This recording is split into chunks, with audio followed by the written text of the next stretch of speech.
Hey, what up, guys? It's your resident marksman, TJT here once again, this time to give a preview and predictions for SummerSlam 2016, and let's get right into it. I'm using Bleacher Report to give the official match card, and I'm going to go one by one, giving my thoughts on each match, my predictions for each match. I'm going to do this a little bit differently. It's a way that I like to do it. It's for each match, I'm going to give my thoughts on it, and then what I think will happen, and then what I think should happen. Sometimes those will kind of coincide with each other and they'll be very similar, if not the exact same. And sometimes it'll be completely different. So let's get right into it.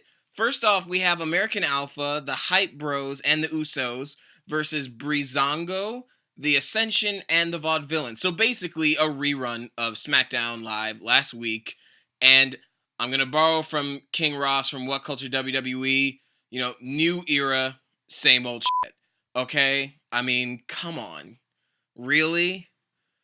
We just got this match. So unless, and what I think is going to happen is that the heels are now going to go over the faces, which, okay. All right. I don't think you need I guess we're going with 50-50 booking here. Maybe is the only reason we're seeing this match again. I don't know why we need it. I don't know why. I don't know. I don't know why.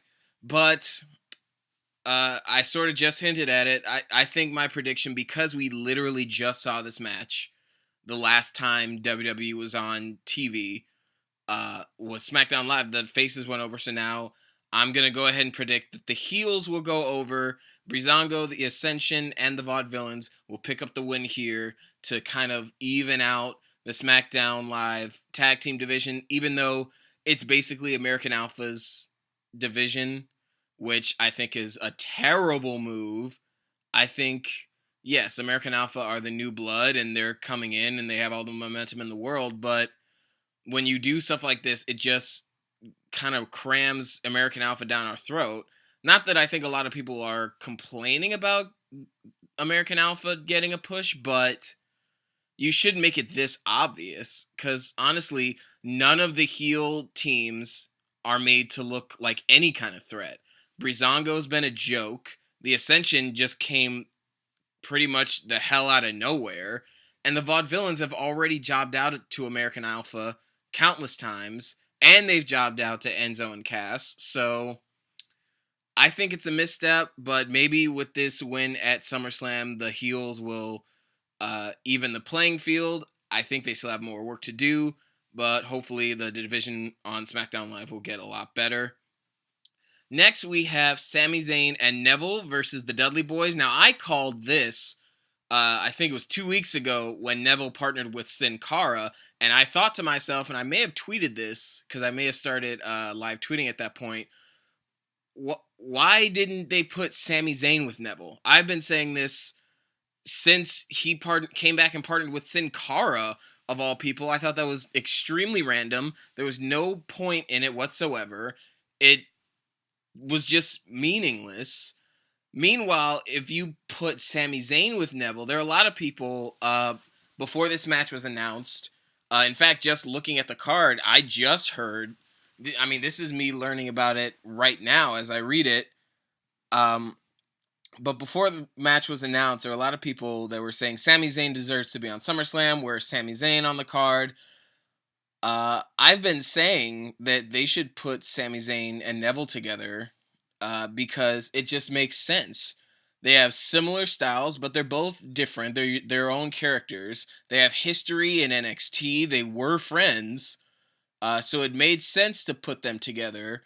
Both being NXT tag team both being NXT champions at one point.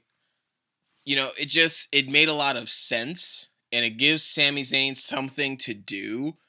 It is also very interesting because now both Sami Zayn and Kevin Owens are kind of in tag team now. So then you could also harken back to the Zayn-Owens feud. I know it's a little soon for that, but if Jericho's sticking around for a little bit, you can maybe do it a little bit further down the line so it won't, kind of be magnetic right back to each other. But eventually that could be nice if, Sami and Neville are going to be a legitimate tag team, and Jericho are going to be a legitimate tag team.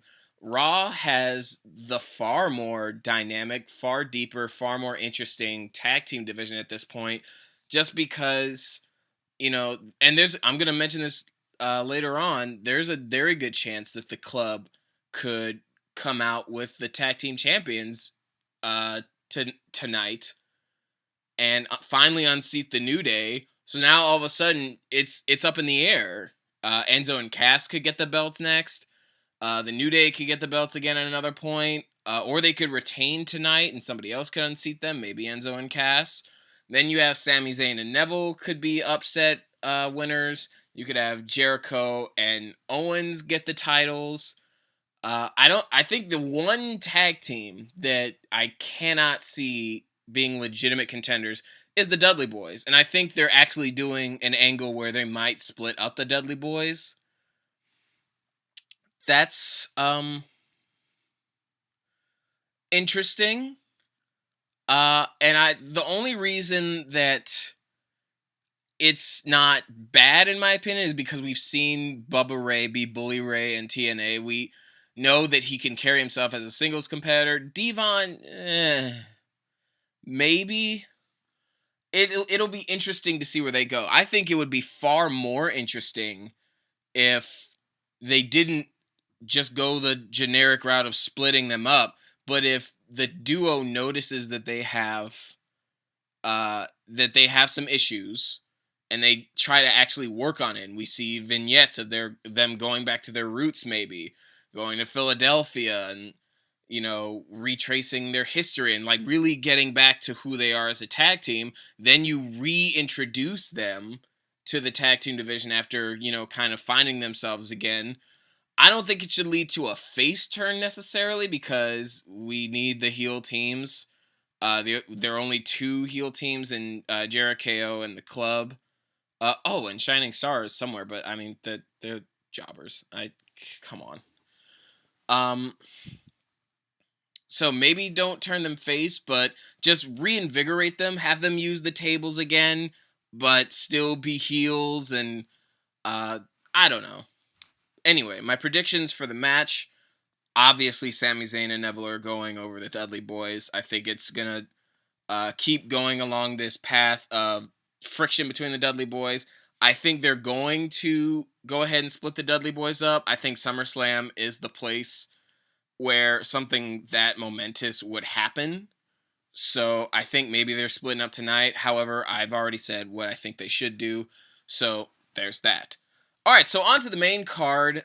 We have Carmella, Becky Lynch, and Naomi, and officially against Alexa Bliss and Natalya. Now, this one is probably going to be in 2 parts because there's the match, and then there's who might be an added person, an added women's wrestler to Alexa Bliss and Natalya's team. This one is tricky just because it really depends on who returns. I think if it's somebody like Nikki Bella that returns, then the heels should probably pick up the victory because they now have a wave of momentum with the extra new person on their team. However, if it is just going to be a handicap match, then probably it's the faces. But on the other hand, the faces have been getting a lot of wins with the exception of Becky Lynch. Oh my God, leave Becky alone. So I think tentatively I'm going to go with the heels on this one because I can't see them bringing somebody back just to have the heels lose unless it's somebody returning to be on the heel team and then they betray the heels, turning face, costing them the match, in which case the faces win. So a lot of this hinges on who they bring back. Now, I think it's fairly obvious that it's going to be Nikki Bella at this point. However, if they want to bring her back as a heel, please, please, please bring her back as a heel. I cannot stand Nikki Bella as a face. She's so fake and insincere as a face. I don't buy it for 1 second. I don't think a lot of actual like smart fans buy her as a face. So if they do bring her back, please bring her back as a heel. She can't really, in my opinion, pull it off as a face. But I think if they bring back Nikki Bella, then the heels are winning. If they bring back somebody else, and I'm really trying to rack my brain over who else could just randomly show up, everything in my heart, for some reason, I don't know, it's just a really random desire, but I, for whatever reason, want AJ's music to hit. I know it's never gonna happen. She's retired. She's done. WWE probably doesn't want anything to do with her, but how great would that pop be? Come on. Just imagine how reinvigorated SmackDown's women's division would be if just all of a sudden, boom, AJ's here. Boom, Nikki's back. Oh my god, like, and then you put all those things, all those doubts to rest about the depth of the of the women's division. So I think, but if I have to go with a choice, then the heels are going over, and Nikki is returning. So that's my official pick. Next, we have Cesaro versus Sheamus in the first match in the best of 7 series. Now, I'm going to go with Sheamus here because, and I'm going to also split this up into what I think will happen and what I think should happen. What I think will happen is that they'll go basically back and forth. And I think Sheamus has to get the first one because Cesaro has gotten the last 2 wins when they've gone against each other. So if you already start off with Cesaro with the first win, it's done. There's no suspense, there's no story. There's just, this is just a vehicle for Cesaro, and Sheamus is a tool more than he is a superstar. However, what I think they should do, regardless, I think Sheamus is going to get this first one. But I think what they will do is go back and forth, like 50-50 booking. And then it comes down to the last one, because it's a best of 7 series, and why wouldn't they get all 7 matches? But if I were to book it, what I think they should do is have Sheamus go on a hot streak. And have Sheamus get 2 or 3 in a row. And then Cesaro has to climb back. He has to really dig deep, because then it benefits both of them. It benefits Sheamus in that, he's got off to a hot start. He's found his groove. He's red hot the way that he needs to be. And then with Cesaro, it makes him that much more of like the underdog and the hero, to where he has to really dig deep and crawl back to really put away Sheamus. And then that makes Sheamus look like an actual threat. Because one thing that has been sorely missing is that Sheamus is a legit threat. Because, yeah, there's respect from Cesaro to Sheamus, and he said, oh yeah, Sheamus is no slouch, and he is one of the most hard-hitting people. But if you're just looking at wins and losses, if you're just looking at what's shown on TV, sometimes that gets a little bit missed. So I think to fix that, you give Sheamus the first, I'll say 3 wins. And then you have Cesaro win 3. They can't all be like the same way. So it has to be creative in the ways that Cesaro wins. And then, or maybe, okay, well, actually I'm thinking about that myself. Maybe have Sheamus win the first 2, then have Cesaro win 2, and then, so it's a little bit more dynamic. But I think Sheamus should get to the hot start. So I'm giving Sheamus the win here. Enzo and Big Cass versus Jericho.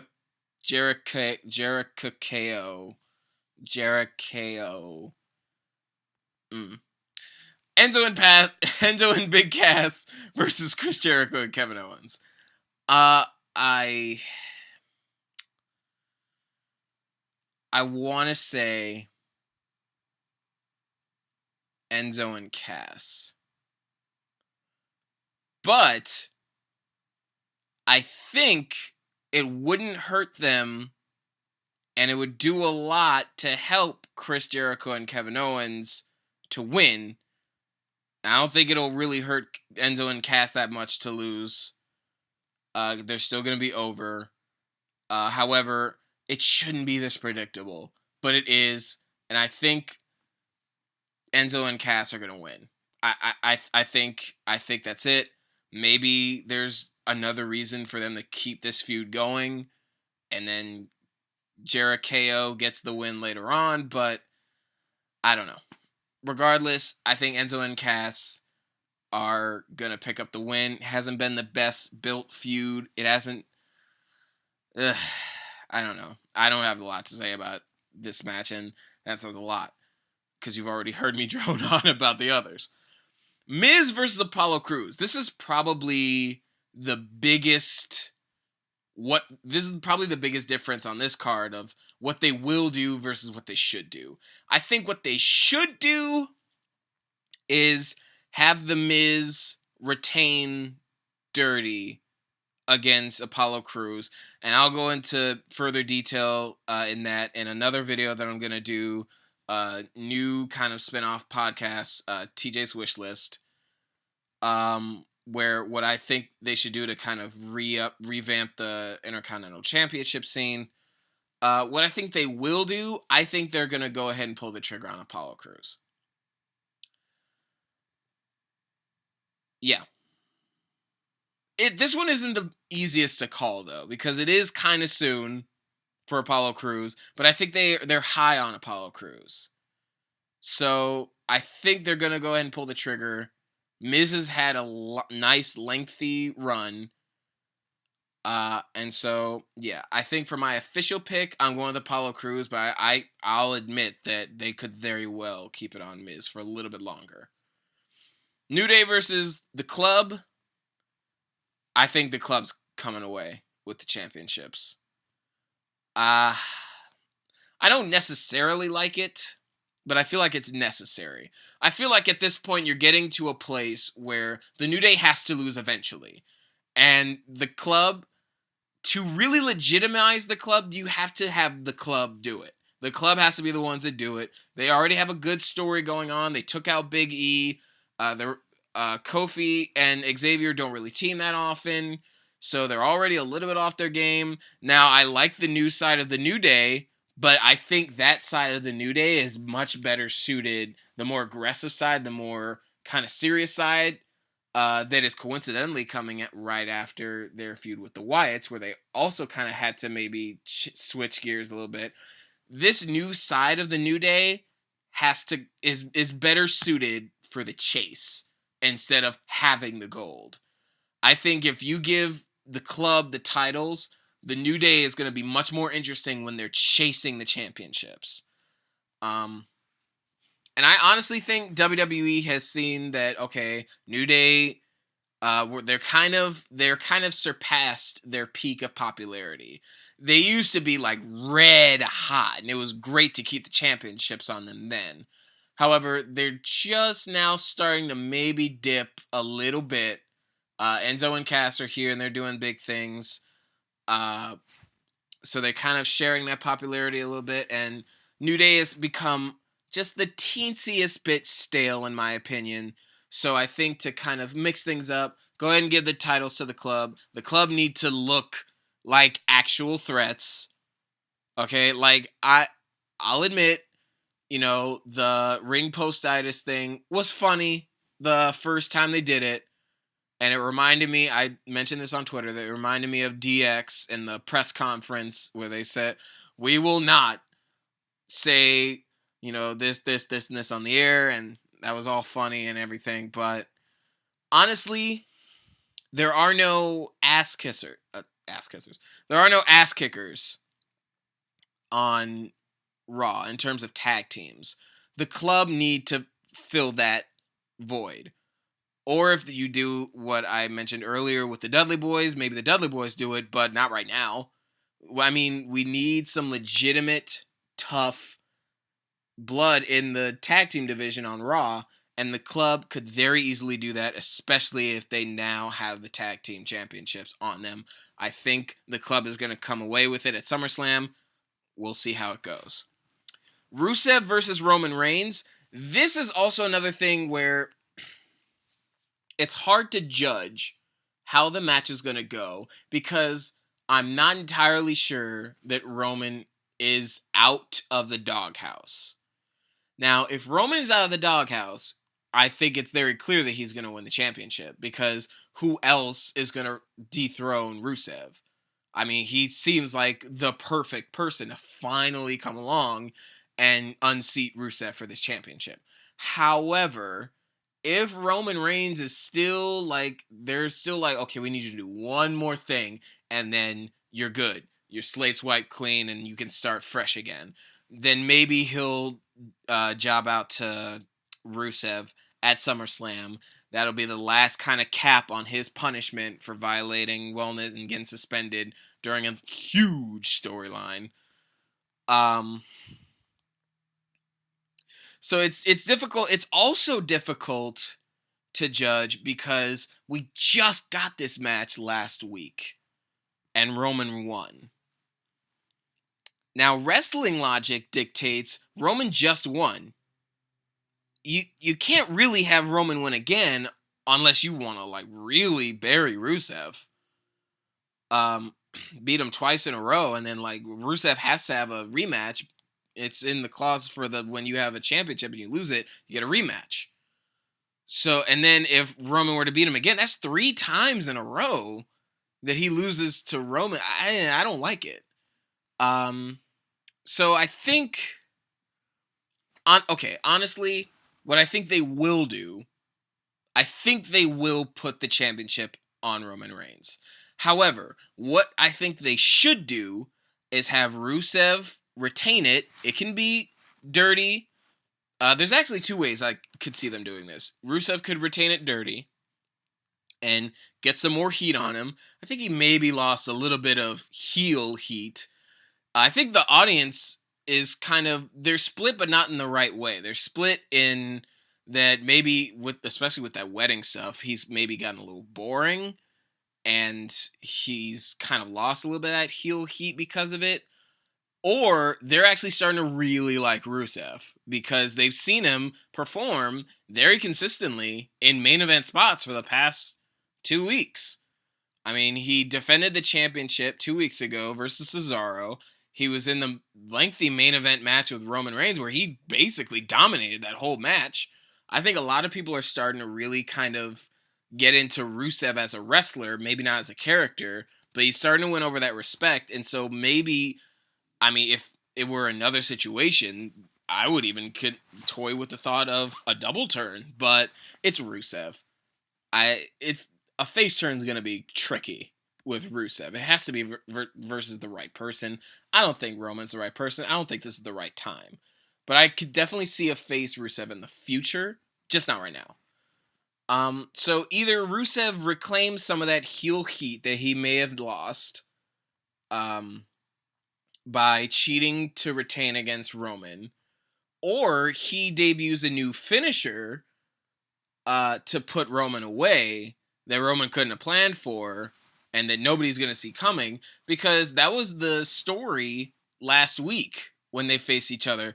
Rusev threw everything in his arsenal at Roman and couldn't put him away. So it makes sense story-wise for him to then kind of come up with something new to catch him off guard to walk away with the victory. And then maybe tomorrow night, Monday, since Roman won last week, Rusev won at SummerSlam, you have the rubber match tomorrow. Maybe it's a submission match?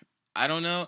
I don't really see Roman tapping. That's another reason why I think maybe you debut a new finisher against Roman Reigns. Because if you're going to have a feud with Roman and your primary finisher is a submission, I don't see them making Roman tap unless that's the last cap of the punishment. But regardless, I think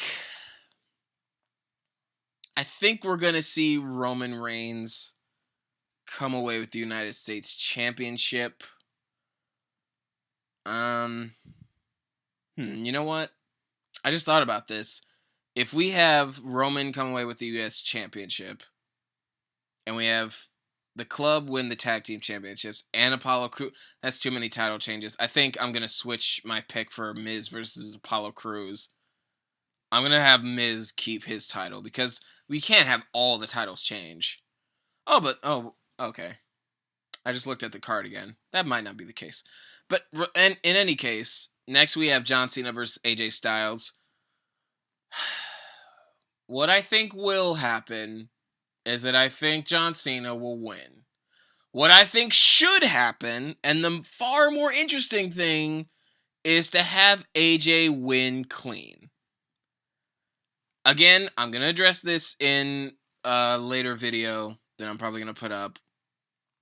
But honestly, WWE being WWE, John Cena wins, LOL. I think Cena's going to win to end this rivalry. But I think AJ should win. And I'm really hoping WWE should go ahead and pull the trigger on AJ, make two big stars on SmackDown instead of just having John Cena. Okay? Sasha versus Charlotte, Sasha's winning. That's why I looked back at the card and saw Sasha versus Charlotte and went, oh, wait, never mind. Not every title's going to change tonight. Because I heard Charlotte's going away for a little bit. And that she dropped the title to Sasha. She'll have a rematch at SummerSlam, and then maybe she's going to do something, or maybe she has a nagging injury, or I don't know. But I heard that she was leaving. So I am definitely going with Sasha Banks on this one. And I think it's a smart move, especially with how things were left last week. You could very much work the story of Sasha is maybe not 100%. She has a bad knee that Charlotte can pick at and really work on throughout the match. And that makes Charlotte look like a proper heel, makes Sasha look like a proper hero. It's a basic storyline that's been done a million times in male matches. So if you want to legitimize the women's division as an equal division to the male division, start using male storylines. It's just like how NXT is doing with the women's division down there. You just take what you would normally do with a male storyline and do that with women. Easy peasy. Ooh, Dean Ambrose versus Dolph Ziggler. This is probably the hardest match to predict. In kayfabe, it makes perfect sense to keep the title on Ambrose. For Ziggler to pull out all the stops, to steal the show, earn the respect of Ambrose, but maybe Ambrose is just a little bit smarter or a little bit better on this one night and ekes out the victory. I think the match, regardless, is going to be fantastic. These are two very reliable workers. But in terms of who's going to win, some of this, unfortunately, is a little bit altered by apparently now Ambrose has heat for his Stone Cold podcast. Now, okay. I could see them doing something, but I also could see them doing something with the Finn and Rollins match. So, what I ultimately think they should do is turn one of these guys heel. I would rather not have Ziggler turn heel. I would much rather see Dean go heel. Not in like a bad way, but in a sense of this is somebody who will do anything to keep his title kind of way, and just kind of get a little bit more vicious. I think that would be very interesting. But man, this one's hard. This one's much harder to call because they're both very similar. They're both kind of even right now in terms of, well, Ambrose could turn because of this, or well, Ziggler could turn because of this. Ultimately, I think WWE might just play it safe with this one. Keep both of these guys face for now. Keep the title on Ambrose, just because I feel like there's much more things you could do with Ambrose as champion than Ziggler as champion. I think Ziggler will have his time eventually. Maybe this is what this story will ultimately accomplish, is it will now make Ziggler a viable contender. So later on, after a little bit more of a build, a little bit more character progression, and some new kind of wrenches thrown in, Ziggler can eventually win the championship. But for SummerSlam, I'm going to go ahead and go with Ambrose retaining. Maybe due to shenanigans, as Adam Blampier would say. But ultimately, that's my pick for the WWE World Championship for SmackDown Live. Now, Finn versus Seth. I'm begging WWE to do a double turn. Oh God, please. Please do a double turn. Please have Balor Club become an actual thing instead of a weird brand that kind of doesn't really mean anything. Have Balor Club just be a thing. Oh my God, please. It would be so great. This is one area where I don't care if it's predictable. I don't care if I can call it. I don't care. I need it. I need it.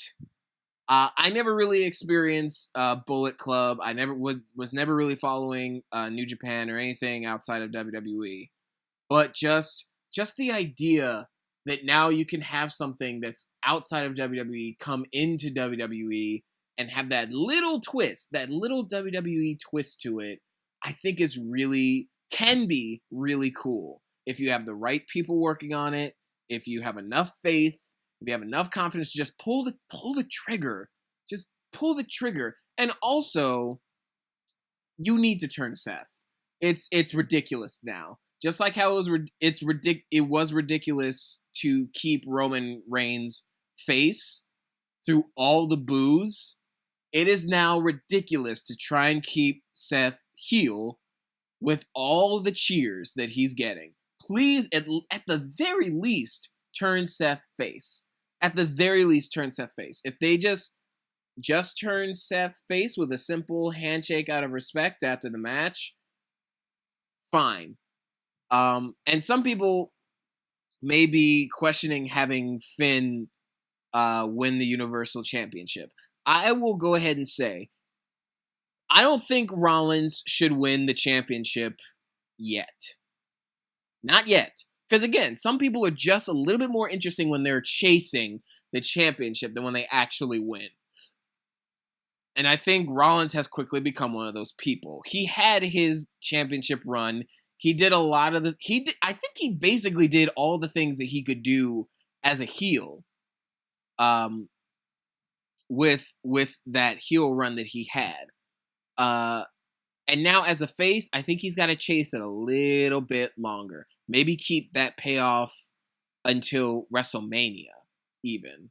I would even venture that. Like, go ahead and keep that moment until WrestleMania. Now you have two Rollins WrestleMania moments. You have the cash in, then you have him winning the title. But for those of you, because I'll go ahead and be the first one to admit, I was not a fan of Finn getting this chance right out of the gate. I thought it was very odd. I thought it was very like, okay, no, see, this is a little bit hypocritical. Because some people, they bitch and moan about certain people getting opportunities right off the bat just because, they look a certain way or blah, blah, blah.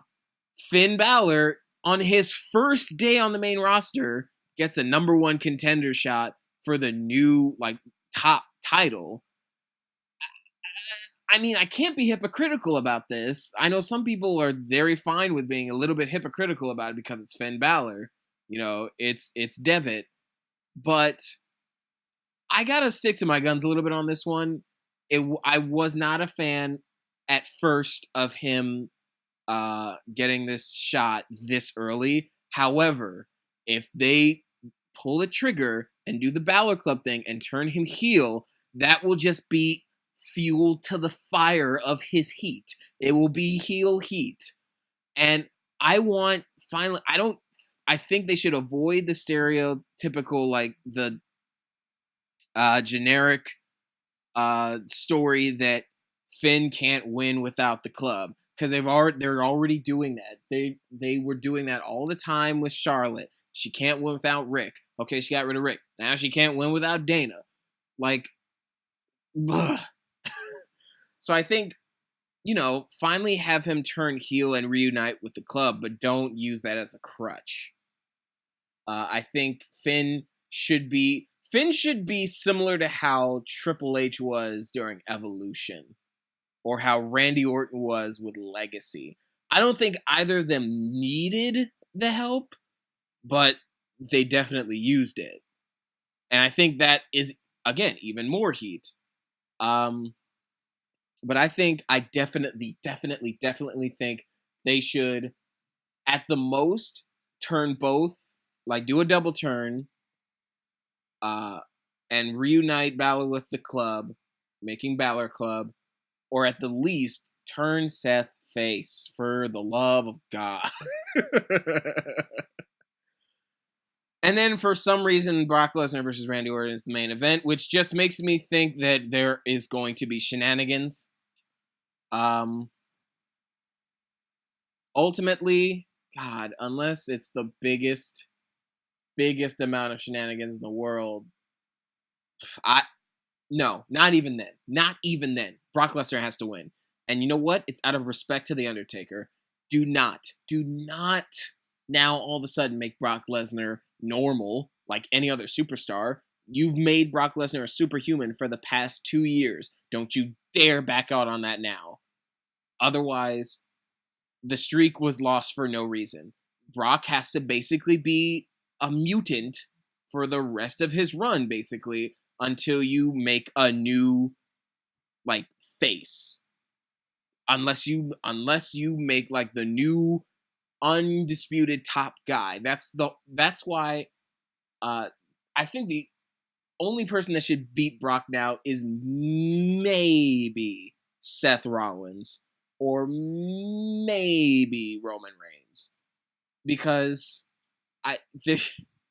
you've painted yourself into a corner. Now you have to make Brock look like an actual beast. So don't let him lose to Randy Orton. I don't care if Bill Goldberg jumps the ramp and recreates No Way Out and just, like, spears the crap out of him. I don't care if he gives him 3 jackhammers and a concerto and get fined. I had to throw that in. I don't care. I don't care. Don't have Brock Lesnar lose to Randy Orton, please. Please, please, please. Don't have him lose to Randy Orton. Brock Lesnar needs to win out of respect to The Undertaker. However, you can have Randy Orton lose due to shenanigans, which I think is what's going to happen with Bray Wyatt. I think there's going to be an Orton-Wyatt feud, and it's going to be great, and I can't wait, and I've been waiting for this forever. But yeah, I think what will happen and what should happen is that Brock Lesnar is going to win, whether it be due to Bray Wyatt shenanigans, I don't know. And then maybe Brock Lesnar eats a spear after the match.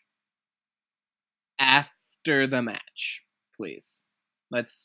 You can go ahead and leave on that note then. You can have Brock Lesnar stand tall at the end, have Goldberg spear him out of nowhere, and then have the lasting image of SummerSlam be Goldberg glaring down Brock from the ramp, and Brock going, "What?"